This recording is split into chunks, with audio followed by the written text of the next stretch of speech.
This accident you see behind me was all caused by careless driving. Careless driving is the #1 reason for collisions in the world, and you are the only one that can save people around you.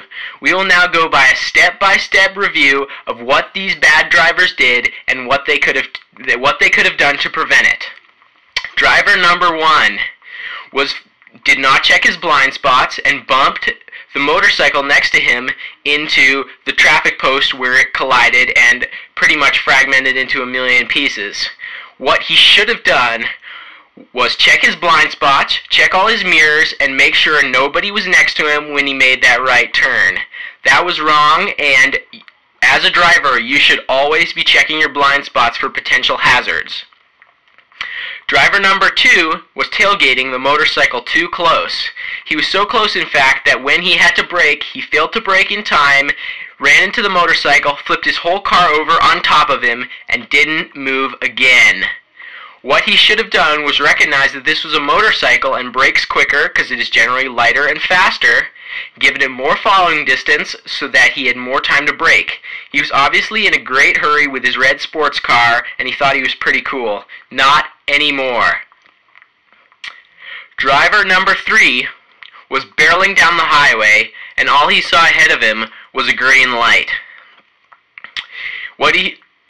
What happened after? He ran into the small yellow convertible in front of him that he did not see, rear-ended the lady there, and she went skidding across the pavement and ran into the already growing pile of wrecked cars.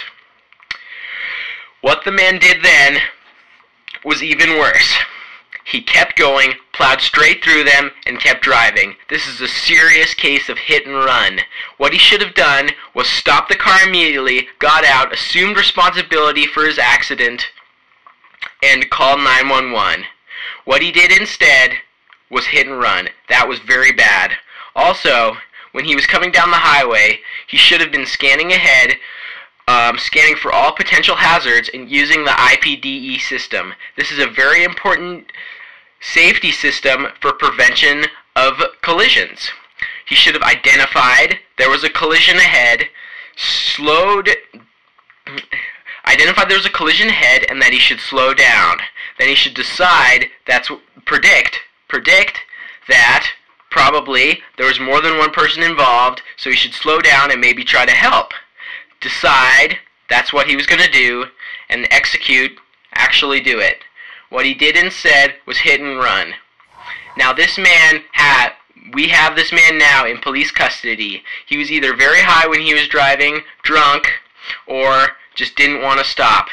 He says he is very sorry. Now let's take a look at the wreck behind us.